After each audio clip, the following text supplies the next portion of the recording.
Hello, everyone, and welcome. I'm Carmen Rogers, Bureau Chief at the Tallassee Tribune. The Tallassee Historical Society recently wrapped up a fundraiser that was nearly 20 years in the making. With countless hours dedicated to detail, some of the talented members of the organization recreated a piece of history. My first name is Calvin Maxwell Landrum Jr. But most people just call me Mule Skinner or Mule Man, or Mac is my real, what I answer to. I'm from Choctaw County actually, and I spent my whole working career on the Panama Canal, but my daddy married a lady from Epileptic, and they moved here when he retired off the Panama Canal, so that's how we wound up here. My wife narrowed it down to Tallassee because she said if we're gonna live in Alabama, I don't want to smell a paper mill, and the water has to taste good. Tallissee's all it was left. Well, carbines, it's kind of like tomato or potato, or say it the way you want to. Folks know what it is. The fellow named Bill Anthony came up with this plan years ago, and we've been 20-something years in the making, and poor old Bill passed away before we got the job done, but it's basically his dream, and he was responsible for this getting underway. It was not easy. What we got here is a combination of old, original parts, and some new parts, and some handmade parts. It was really a struggle to figure out how they did it. The original carbine was basically fashioned out of infield parts, the old long rifles that the infantrymen carried. They needed a short rifle for the cavalry and one that they couldn't lose the ramrod out of. So this one, if you're on your horse and lose your ramrod, you might as well carry a baseball bat. So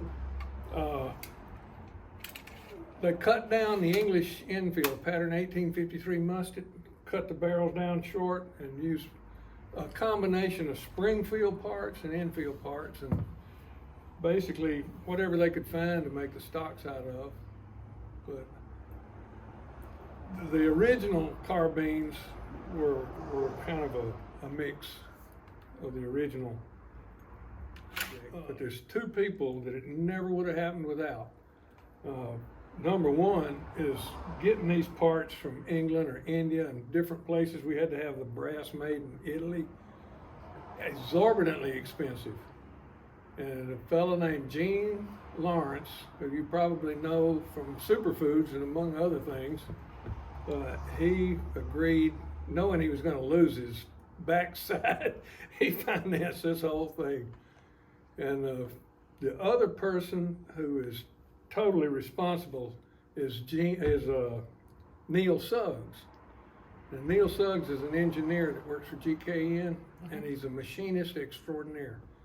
And not only did he search all over the world for what original parts we got and had these brass parts made for us, but he actually fabricated all of these screws and this ramrod and these tricky little gadget right here that fixes it so you can't lose it and you can still use it. This was turned on his lathe.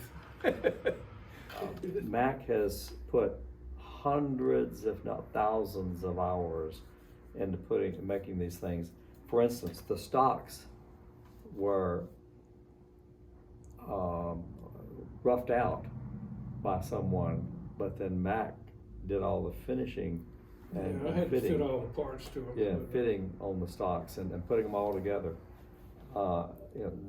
He gave credit to those other two guys.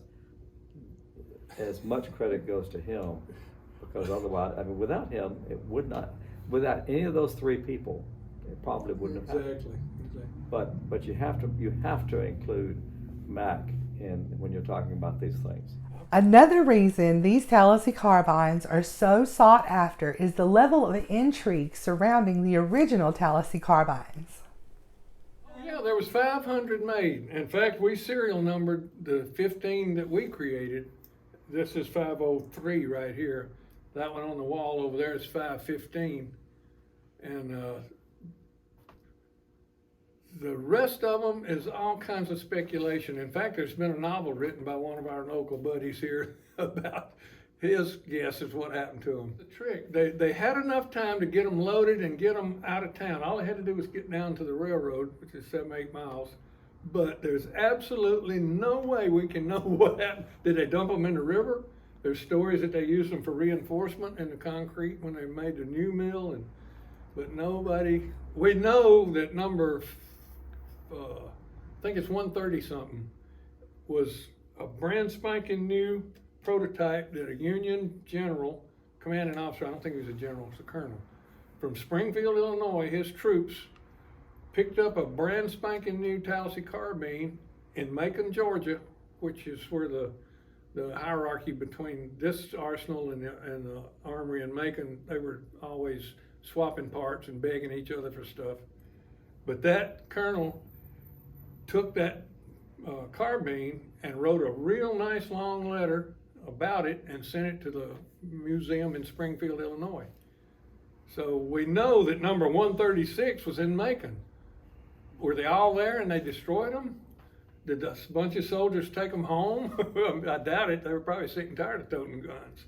But anyway, there's a wonderful world of speculation about what happened to them guns, and I'm hoping they're buried under my house. I'm gonna dig and see. I always say that nobody could write novels like history because nobody would believe it. Thank you, Mr. Landrum. Thank you, Mr. Reed. And thank you for watching. Until next time, I'm Carmen Rogers reporting for Tallapoosa Publishers.